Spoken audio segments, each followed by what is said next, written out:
Hello बच्चे, welcome to my channel. तो आज हम करने वाले हैं क्लास 9 का गणित का वर्कशीट। यहाँ पर देख रहे हैं वर्कशीट नंबर ये 29 है और ये 9 सितंबर 2020 का वर्कशीट है।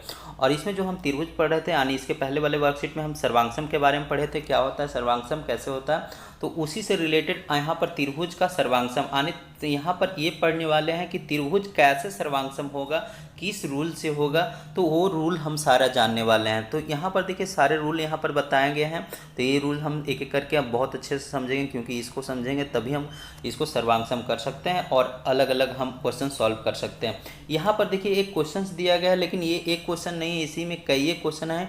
यहाँ पर पहचानने दिया है कि कौन एक दूसरे के सर्वांगसम है और साथ में क्यों है, कैसे है, तो ये सारा लिख के भी बताना होगा। तो इसको हम देखेंगे अपने नोटबुक के माध्यम से। चलिए हम इसको सबसे पहले यहाँ से पहला ये जो दिया गया है यहाँ से हम देखते हैं तो क्या दिया हुआ है।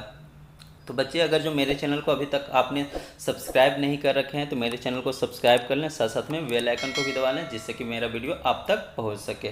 तो यहाँ पर देखिए क्या दिया हुआ है। यहाँ पर दिया गया है आवश्यक पूर्व ज्ञान। यहाँ पर क्या है आवश्यक पूर्व ज्ञान, त्रिभुजों में सर्वांगसम की समझ, यानी ये सारा समझ कैसे। तो यहाँ पर देखिए लिखा है, आइए बच्चों अब हम इन कसौटियों यानी नियमों को समझें जिनकी सहायता से हम दो त्रिभुजों को यानी कि सर्वांगसमता की जांच कर सकते हैं। ठीक है, इनमें से किसी एक कसौटी को पूरा करने वाले दो त्रिभुजों को सर्वांगसम कह सकते हैं। यानी ये जरूरी नहीं है कि सारा नियम यहाँ पर फॉलो करना, किसी एक रूल को कोई दो त्रिभुज क्या कर लेता है, अगर जो फॉलो कर लेता है तो वो क्या हो जाएगा, वो सर्वांगसम कहलाएगा। ठीक है, तो यहाँ पर देखिए पहला कसौटी क्या है, यानी पहला रूल क्या है। तो यहाँ पर देख रहे हैं भुजा भुजा भुजा भुजा, यानी साइड साइड साइड, यानी हमारा पहला रूल क्या है, इसको देखिए साइड साइड इस रूप में कहेंगे, साइड साइड साइड। ठीक है, यानी भुजा भुजा भुजा। तो ये क्या कहती है, यहाँ पर कहता है कि यदि एक त्रिभुज की तीनों भुजाएं दूसरे त्रिभुज के तीनों भुजाओं के बराबर हो तो त्रिभुज सर्वांगसम होंगे। ठीक है, अब कैसे तीनों बराबर होंगे, जैसे अगर जो ये त्रिभुज ए बी सी और त्रिभुज पी क्यू में ले ले, ये त्रिभुज आपका दिख रहा है ए बी सी और ये त्रिभुज पी क्यू आर दिख रहा है। अब इसमें देखिए ये बी क्या है और ए बी बराबर पी क्यू है। यहाँ पर देखेंगे आप ए बी, यहाँ पर ये ए बी है और ए इसका पी क्यू ये वाला, ये साइड क्या है, दोनों इक्वल है, क्योंकि ये भी देखिए 3 सेंटीमीटर, ये भी 3 सेंटीमीटर, तो इक्वल है। उसी तरह से अन्य ये भी बी और क्यू का बात करें, बी सी और क्यू आर का, तो बी सी यहाँ पर देखिए ये बी सी यहाँ पर आपका यहाँ पर दिखा रहे हैं, ये आपका बी सी हो गया और यहाँ पर देखिए क्यू आर हो गया, ये भी 5 सेंटीमीटर और ये भी 5 सेंटीमीटर है, तो ये इक्वल है। तो उसी तरह से यहाँ पर ए सी और पी क्यू हो जाएगा। तो इस तरह से हम कह सकते हैं कि इसीलिए भुजा भुजा भुजा यानी साइड साइड कसौटी के यानी साइड साइड रूल से ये त्रिभुज क्या हो गया, त्रिभुज ए बी सी त्रिभुज पी क्यू आर क्या हो गया, सर्वांगसम हो जाएगा। ठीक है, और ये सर्वांगसमता का आप पढ़े हैं पिछले वर्कशीट में ही कि सर्वांगसमता का ये सिंबल होता है, तो वो सर्वांगसमता हम ऐसे कर सकते हैं। ठीक है, तो ये एक रूल ये हो गया। दूसरा रूल में क्या है, दूसरा रूल यहाँ पर देखिए क्या है, दूसरी रूल है कसौटी, यानी दूसरी कसौटी क्या है, तो भुजा कोण भुजा, ये ध्यान रखेंगे। ऊपर में तो सारा था भुजा भुजा तो कोई बात नहीं, लेकिन यहाँ पर देखिए भुजा पहले दिया गया है और लास्ट में फिर भुजा दिया है, बीच में कोण रखा गया है। तो हम जब फिगर को देखेंगे तो बीच में कोण भी पड़ना चाहिए, यानी अगर जो दो साइड इक्वल है तो दोनों साइड के इक्वल से बनने वाला जो कोण है उस कोण को हम यहाँ पर रूल फॉलो करेंगे इसके अनुसार से। यहाँ पर देखिए लिखा हुआ दो त्रिभुज सर्वांगसम हो सकते हैं यदि एक त्रिभुज की दो भुजाएं उनके अंतर्गत कोण यानी उन्हीं के द्वारा बने हुए दोनों त्रिभुजों का, यहाँ पर देखिए दो त्रिभुजों की दो भुजाएं और उनके अंतर्गत कोण बराबर होते हैं। अगर जो यहाँ पर बात किया जाए, यहाँ पर देख रहे हैं ये 3 सेंटीमीटर है ये त्रिभुज, अगर जो एल एम एन देखें और डी एफ ई में देखें, देखिए डी ई एफ यहाँ पर लिखा गया है। ठीक है, यहाँ पर डी एफ ई ऐसे लिखा गया है। तो यहाँ पर देखिए ये त्रिभुज में ये 3 सेंटीमीटर है, यानी एल, यहाँ पर देखिए यहाँ पर दिया है आपका एल एन 3 सेंटीमीटर हो गया। तो यहाँ पर देखिए डी ई भी क्या हो गया, डी ई भी हो गया 3 सेंटीमीटर, इक्वल हो गया। उसी तरह से एम एन जो है, एम एन कहाँ है, एम एन इधर से इधर, यानी एम के साइड से एम एन, तो इधर से भी एफ ई देखिए ये भी क्या है 5 सेंटीमीटर, ये दोनों इक्वल है। और एंगल देखिए इसके दोनों के बीच में बनने वाला ए भुजा 40 है और ए भुजा भी मतलब एंगल 40 है, ठीक है, मतलब कोण 40 है, ये भी 40 और ये भी 40, कोण 40 हो गया। तो इसलिए हम कह सकते हैं कि ये कौन सा रूल फॉलो करता है, तो ये वाला ये रूल फॉलो करेगा, यानी भुजा कोण, कोण देखिए बीच में आ रहा है, ये भुजा कोण और फिर ये भुजा, ठीक है। उसी प्रकार इसमें ये भुजा कोण और ये भुजा, तो इस रूल से ये एल एम एन यानी त्रिभुज एल एम एन त्रिभुज डी एफ ई क्या होगा, सर्वांगसम हो जाएगा, ठीक है। तो इस तरह से हम कह सकते हैं। चलिए तीसरा में दिया गया यहाँ पर, तीसरा है यहाँ पर तीसरी कसौटी है, यहाँ पर है त्रिभुज, ये अगर जो बात करें यहाँ पर देखिए कोण यहाँ पर जस्ट ऊपर वाले के जस्ट विपरीत है। ऊपर वाले में क्या था, यहाँ पर देखिए भुजा शुरू में था और लास्ट में भी भुजा, बीच में कोण था। यहाँ पर दोनों साइड क्या होगा, कोण होगा और बीच में भुजा। इस तरह से याद रख सकते हैं आप कि एक में क्या था, सारा साइड तीनों साइड, दूसरा में क्या आया, तो एक में भुजा और दोनों साइड भुजा और बीच में कोण। उसी तरह से तीसरा में क्या देखेंगे, दोनों साइड कोण और बीच में भुजा, ठीक है। तो इसके आधार पे हम कर सकते हैं। तो यहाँ पर देखिए इस रूल में क्या कहता है, ये देखिए दो त्रिभुज सर्वांगसम होते हैं यदि एक त्रिभुज के दो कोण और उनकी संग अंतर्गत भुजा दूसरे त्रिभुज के दो कोण और उनके अंतर्गत बराबर हो। तो अगर जो यहाँ पर इसका कहने का मतलब यहाँ पर क्या है, देखिए डी ई एफ त्रिभुज में और क्यू आर पी त्रिभुज में, ये देखिए डी ई एफ हो गया और यहाँ पर देखिए क्यू आर पी हो गया ये त्रिभुज। तो इसमें देखिए यहाँ पर देखते हैं, ये देखिए एंगल अगर जो कोण अगर जो यहाँ पर देखिए इसी में लिखा हुआ है, देखिए एक तो साइड देखिए इक्वल है डी ई, यानी डी ई कौन है, तो ये साइड 3 सेंटीमीटर और उसी तरह से यहाँ पर क्यू आर 3 सेंटीमीटर है, ठीक है, इस फिगर का। अब देखिए कोण मिलाते हैं तो ये जो साइड है इसी के यहाँ पर कोण बनने वाला है, यहाँ पर कोण इक्वल होना चाहिए। तो देखिए यहाँ पर डी देखिए कितना है, डी 70 सेंटीमीटर है, यहाँ पर आप 70 देख रहे हैं। तो उसी तरह से यहाँ पर देख रहे हैं क्यू भी क्या है 70 सेंटीमीटर हो गया और यहाँ पर ई देख रहे हैं, यहाँ पर ई 75 है, तो यहाँ पर भी देखिए आर क्या है 75 है। तो इसलिए हम इस रूल को हम क्या बोलेंगे कि कौन सा रूल से ये सर्वांगसम हो जाएगा, तो यहाँ पर हो जाएगा। अब देखिए इसको कोण भुजा कोण को हम लिख सकते हैं इंग्लिश में एंगल साइड एंगल, इस तरह से आप इंग्लिश में याद रखेंगे तो ज़्यादा बढ़िया से याद रहेगा। तो यहाँ पर देखिए उस रूल से हो जाएगा डी ई एफ सर्वांगसम क्यू आर पी, ये सर्वांगसम हो गया, ठीक है। अब चलते हैं लास्ट एक रूल है यहाँ पर, तो इसको देखते हैं। चौथी कसौटी में क्या है, यानी समकोण, यानी समकोण का तो आप जानते हैं कि समकोण 90 डिग्री को समकोण बोलते हैं, ठीक है। और बीच में देखिए कर्ण है और भुजा है, यानी समकोण होना चाहिए, एक कर्ण होना चाहिए और एक भुजा होना चाहिए, यानी सारा इक्वल होना चाहिए। समकोण तो 90 होगा ही, जब दो त्रिभुज 90-90 का है तो वो तो बराबर होगा ही।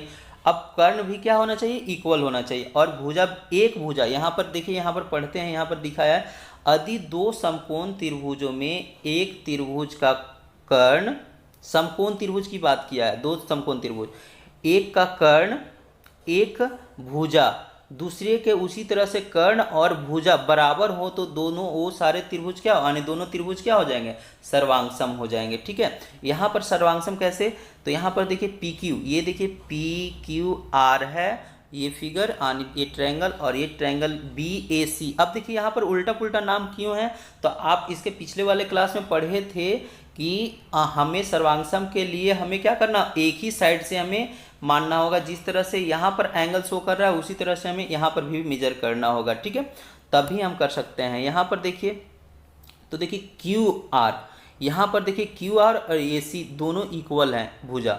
अब यहाँ पर क्यू आर देखिए ये क्यू आर हो गया 3 सेंटीमीटर यहाँ पर है और उसी तरह से ए सी यहाँ पर देख रहे हैं ये है 3 सेंटीमीटर, ये इक्वल हो गया, ठीक है। अब यहाँ पर कर्ण देखते हैं, कर्ण क्या है क्यू पी, यहाँ पर देख रहे हैं ये कर्ण होता है। आपको पता है कि कर्ण किसको बोलते हैं, तो जो 90 डिग्री होता है किसी समकोण त्रिभुज के सामने वाला एंगल यानी जो भुजा होता है वो कर्ण कहलाता है। तो ये देखिए 5 सेंटीमीटर यहाँ पर है क्यू पी और ए बी, यहाँ पर ए बी देखते हैं तो ये भी 5 सेंटीमीटर है, तो ये क्या हो गया इक्वल हो गया। और दोनों त्रिभुजों में देखिए आप 90-90 का यहाँ पर एंगल बना रहा है। ये दिख रहे हैं, ये भी 90, R angle R 90, angle C 90। तो इस तरह से एंगल आर बराबर एंगल सी बराबर 90 डिग्री। इसीलिए हम इसको कह सकते हैं, इसको देखिए इंग्लिश में लिख सकते हैं राइट एंगल हो गया। आर से मतलब राइट एंगल, यहाँ पर आर एच एस नहीं समझेंगे, आर एच एस तो है लेकिन आर क्या इस डिनोट करता है, राइट एंगल, ठीक है। और यहाँ पर एच किसको, हाइपोटेनस इंग्लिश कर्ण को हाइपोटेनस बोलते हैं, और एस हो गया साइड, ठीक है। तो इस रूल से हम कह सकते हैं कि त्रिभुज पी क्यू आर सर्वांगसम होगी किससे, बी ए सी। अब ये इसी क्रम में लिखना होगा, ना कि ए बी सी कर देंगे तो गलत हो जाएगा, ठीक है। तो अब यहाँ पर देखिए, अब हम चलते हैं क्वेश्चन पे। तो क्वेश्चन पे देखिए ये सारे त्रिभुज दे रखे हैं और बोला यहाँ पर देखिए हम पढ़ के दिखाते हैं। नीचे दिए गए त्रिभुजों में से सर्वांगसम त्रिभुजों के जोड़े को पहचान कर लिखें और ये भी बताएं कि आपने सर्वांगसम की किस कसौटी यानी किस रूल को फॉलो किया है। तो दो त्रिभुज के हमें सर्वांगसम करना है, देखेंगे कौन कौन है। तो चलिए हम नोटबुक के माध्यम से देखते हैं वहाँ पे। तो देखिए यहाँ पर हम ये त्रिभुज लेते हैं, ये वाला त्रिभुज और ये वाला त्रिभुज, ठीक है। और इसको हम प्रूव करते हैं, क्योंकि देखिए ये भी 90 है और ये भी 90 है और ये 5 है, ये भी 5 है, 8 है और यहाँ पर भी 8 है और ये 5 है। तो हम इसको प्रूव करके देखते हैं। चलिए यहाँ पर देखते हैं क्या है। तो देखिए यहाँ पर अगर जो बात करें, इसको छोटा कर लेंगे क्योंकि ये काफ़ी बड़ा आ गया है। यहाँ पर देखिए ये जो फिगर बन गया है यहाँ पे, ये देखिए वही फिगर हम दोनों लिए हैं और इसको कह सकते हैं, कैसे कह सकते हैं। तो यहाँ पर देखिए चूँकि ये हो गया त्रिभुज ए बी सी, यहाँ पर देखिए त्रिभुज ए बी सी, त्रिभुज एम एन ओ, यहाँ पर त्रिभुज एम एन ओ। अब देखिए यहाँ पर नाम में कोई ज़रूरी नहीं, यहाँ पर सीधा ही लेना है, लेकिन हम सर्वांगसम जब करेंगे तो ये सही लिखा होना चाहिए। तो यहाँ पर देखिए, अब देखिए इसका भुजा ए सी, अब ए सी अगर जो त्रिभुज ए बी सी में बात करें तो ए सी देखिए यहाँ पर ए सी कितना है, तो 8 है। और उसी तरह से एम एन कितना, एम ओ कितना है, तो 8 ही है, तो इक्वल हो जाएगा। बी सी का बात करें तो बी सी कितना यहाँ पर देख रहे हैं, बी सी आपका हो गया 5 सेंटीमीटर, ठीक है। तो यहाँ पर देखिए एम एन 5 सेंटीमीटर। उसी तरह से एंगल देख लेते हैं, तो ये क्या है, यहाँ पर एंगल हो गया, यहाँ पर एक सेकेंड, हाँ यहाँ पर देखिए B बराबर हो गया एंगल 90 डिग्री और एंगल अभी ये N हो गया 90 डिग्री। तो हम कह सकते हैं कि कौन सा रूल फॉलो कर रहा है यहाँ पे, तो ये रूल फॉलो कर रहा है। रूल क्या है, तो रूल हो गया R, जो अभी लास्ट में हम देखे थे RHS, इस रूल से क्या हो रहा है, फॉलो कर रहा है। और त्रिभुज ABC, त्रिभुज MNO क्या हो गया, ये इक्वल हो गया, ठीक है। तो इस तरह से हम इसको इक्वल कर सकते हैं। चलिए अगला देखते हैं सेकेंड में कैसे होगा। दो त्रिभुज और लिए हैं, तो यहाँ पर देखिए अगर जो आपको पहले त्रिभुज यहाँ पर दिखा दें जो आपको दिया गया था इसमें वर्कशीट में, तो यहाँ पर आप देख रहे हैं कि ये त्रिभुज, ठीक है, ये त्रिभुज लिए हैं और ये त्रिभुज देखिए लिए हैं, ठीक है। अब क्यों लिए हैं इसको, तो साइड सारा इक्वल है, इसमें भी, इसमें भी और इसमें भी, इसमें भी, इसमें भी, ठीक है। तो चलिए इसमें साइड देखते हैं, साइड के कारण हम उसको लिए हैं और यहाँ पर देखिए दोनों इक्वल हो रहा है इसी कारण। तो यहाँ पर देखिए आप, यहाँ पर आप देखेंगे कि ये त्रिभुज डी ई एफ में, तो डी ई एफ और जी आई, यहाँ पर आई एच लिखे हैं क्योंकि हमें सर्वांगसम के अनुसार से ही लिखना है। तो यहाँ पर देखिए उसी अनुरूप लिखे हैं। तो देखिए डी ई, ये देखिए डी ई अगर जो बात करें यहाँ पर डी ई 5 सेंटीमीटर है, तो जी आई भी क्या है, ये 5 सेंटीमीटर है, ठीक है। और ये देखिए ई एफ 6 सेंटीमीटर है, तो आई एच भी क्या है, 6 सेंटीमीटर। डी एफ, यहाँ पर डी एफ 6 सेंटीमीटर है, तो जी एच भी क्या है, 6 सेंटीमीटर है। तो ये सारा साइड क्या है, इक्वल है। तो हम कह सकते हैं कि रूल कौन सा फॉलो कर रहा है, तो साइड साइड साइड, यानी भुजा भुजा, हिंदी में लिखना चाहें तो भुजा भुजा भुजा से कर सकते हैं, ठीक है। और ये आपका त्रिभुज, यही वाला नाम क्योंकि ये सही लिखा हुआ था, तो यहाँ पर त्रिभुज डी ई एफ सर्वांगसम त्रिभुज जी आई एच कर सकते हैं। तो इस तरह से आपका आंसर हो गया यहाँ पर। चलिए अब तीसरा में यहाँ पर देखते हैं। तो तीसरा में हम कौन सा लिए, यहाँ पर आपको दिखाते हैं। पहले हम वर्कशीट में ही जो दिया है, यहाँ पर देखिए, यहाँ पर देख रहे हैं कि ये वाला देख रहे हैं, यही वाला त्रिभुज, और यहाँ पर यहाँ पर आपको दिखाते हैं ये वाला त्रिभुज, क्योंकि ये 65 डिग्री है और ये भी 65 डिग्री यहाँ पर है। ठीक है, आपको शायद दिख नहीं रहा होगा, डिप करते हैं लेकिन फिर भी धुंधला आएगा। तो ये भी इसको प्रूव करते हैं। अब देखिए इसमें क्या दिया हुआ था, तो इस रूप में दिया हुआ था, तो इसको हम तीसरा का देखते हैं, तीसरा में कैसे प्रूव किए। तो इसको इस रूप में कर सकते हैं। देखिए यहाँ पर दिया हुआ है, आप इसको और ऊपर ले चलते हैं। चलिए यहाँ पर देखिए DEF, DEF ये हो गया। ठीक है, और उसी तरह से त्रिभुज STU, ST यहाँ पर देख रहे हैं आप, नीचे U हो गया। ठीक है, यहाँ पे तो इसके अनुसार से हम यहाँ पर कर सकते हैं DE बराबर, यहाँ पर देख रहे हैं DE 5 सेंटीमीटर, उसी तरह से SU, S और U यहाँ पर देख रहे हैं 5 सेंटीमीटर। ठीक है, यहाँ पर DF क्या है, तो DF यहाँ पर देख रहे हैं, DF यहाँ पर 6 सेंटीमीटर हो गया, और ये भी ST क्या हो गया, ST भी 6 सेंटीमीटर हो गया। और एंगल अब मिलाते हैं। देखिए एंगल यहाँ पर देखिए D कितना है, D किसके 65 के इक्वल है, मतलब 65 है, और ये भी एंगल क्या है 65 है, तो इस हिसाब से ये बराबर होता है। तो ये कौन सा रूल फॉलो कर रहा है, देखिए एक साइड, अब यहाँ पर देखिए ध्यान से समझिएगा, ये साइड लिए और ये साइड, और इसके बीच में पड़ने वाला एंगल, तो इसी तरह से हम लिखें साइड एंगल साइड, उसी तरह से इसमें भी देखिए बीच वाला एंगल। तो हम कह सकते हैं कि त्रिभुज DEF सर्वांगसम होगा किससे, SU, यानी इधर से इधर चलेंगे SUT। ठीक है, तो इस तरह से आपका आंसर होगा, देख के आप लिख सकते हैं इस तरह से। तो चलिए अब देखते हैं चौथे में। तो चौथे में यहाँ देखते हैं आप वर्कशीट में क्या दिया गया था, जो फिगर दिया गया था। अब देखिए यहाँ पर एक चीज़ यहीं पर हम बता देते हैं कि ये जो ट्रायंगल किसी में मैच नहीं करता, क्योंकि इसका भुजा 5 है और 3 है, और कोई भी 5 और 3 और एंगल वगैरह कोई भी मैच नहीं करता। सिर्फ ये त्रिभुज और ये त्रिभुज क्या है, आपस में मैच कर रहा है। ठीक है, तो हम इसको सिद्ध करके देखते हैं कैसे सर्वांगसम है। चलिए अब लास्ट में देखते हैं कैसे सर्वांगसम है इसका। तो यहाँ पर आप देखेंगे चौथे त्रिभुज में ये आपका हो गया त्रिभुज चौथा। अगर जो इसको और ऊपर करें तो यहाँ पर देख रहे हैं ये PQR हो गया, PQ यहाँ से इधर से ऐसे PQR, और ये हो गया VWX नहीं, VWZ दिया गया था आपके वर्कशीट में, तो उसी अनुसार से यहाँ पर VWZ हो गया ये। ठीक है, अब देखिए यहाँ पर P, देखिए एंगल क्या है, P एंगल 30 है, और ये भी देखिए V एंगल क्या है 30 है।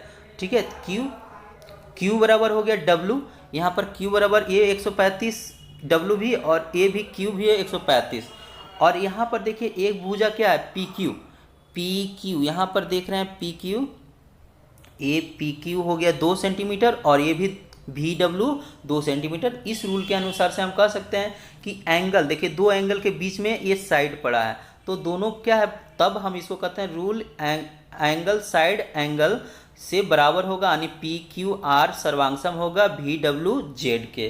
तो इस रूप से हम इसको सर्वांगसम कर सकते हैं।